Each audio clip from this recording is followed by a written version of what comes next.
into the politics of both sides, attacking each other, or are they coming together? Yeah. Well, it's taken a couple of days, but it seems as though they're starting to get into this here. I mean, the first is that Senator Jim DeMint, he's a Republican senator from South Carolina.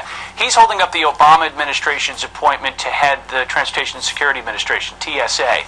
Those are over concerns that the administration and the president's appointee have made remarks about a potential unionization of TSA, and DeMint says that's going to turn it into a bulky framework and it won't be efficient and it won't be able to do its job if you unionize TSA. So that's why that's held up. If you look at what House members and Republicans are saying, they look at the administration response first coming out and saying that everything worked according to plan, then coming out and saying there were some problems here. You're also hearing a report in the Washington Examiner this morning saying Senator Chris Dodd, Democrat of Connecticut, removed about $4.5 billion of airport security funding in exchange instead for that to go to a fireman's fund. So, all of these articles and all this mudslinging and political infighting is just kicking up, and we expect to hear more of that throughout the day. Par for the course, as you know. Rich Edson of D.C. Yes. All right, Rich, let's get to an instant audit on this. Dan Schaefer's been with us all morning from Schaefer Asset Management, and Uri Man in Fort Lauderdale this morning joins us as well. It's interesting, Uri, to take this from a financial market perspective. Yesterday, when the news that Al-Qaeda may have been involved in this came out late in the afternoon, the market did kind of gap to the downside a little bit, but then came back at the end of the day, closing at the highs of the year yet again. So why haven't we seen a bigger market reaction to terrorism fears here the last few days?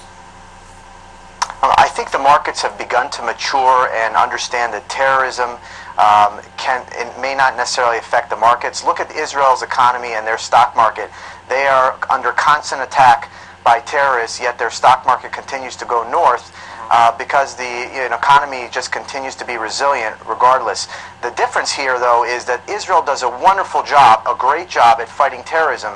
The U.S., on the other hand, we do a very poor job because we don't even profile people at the airport, which is Israel's cornerstone to its security policy, and we really have no leadership. I mean, yesterday I was shocked. I was watching news conferences with Janet Napolitano. She was saying things like the suspect, instead of calling him a terrorist, she was calling him a suspect. Right. I mean, it's now more than 48 hours since he was burning his underwear. I mean, do we need to still call him a suspect?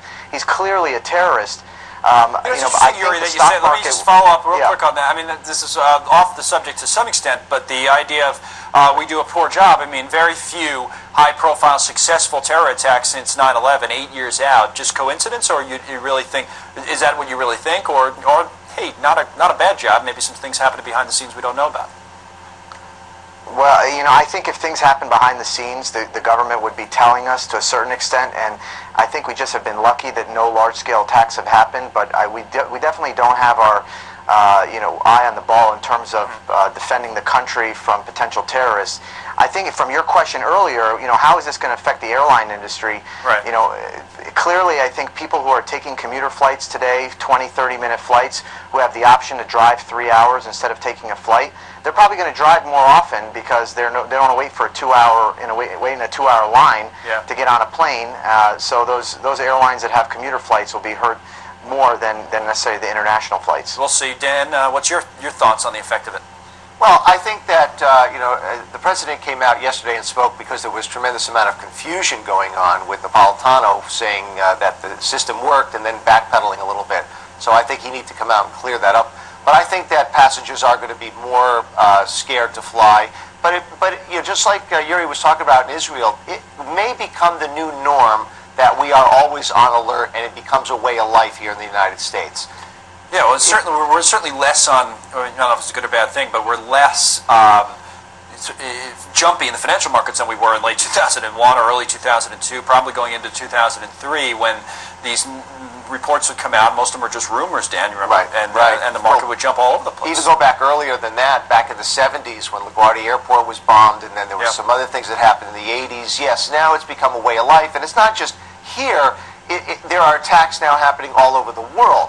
So everybody's on standby and everybody's prepared that it's going to happen. And you look at it as, my number's up, then my number's up. Yeah, it's sad, I guess, in a lot of ways. But the grim realities of dealing with all this, Uri and Dan, thank you very, very much for that. 25 after, it's back over to Gavin. Thanks, Colonel. Here's some good airline news there for a change. AirTran is hiring 100 new workers.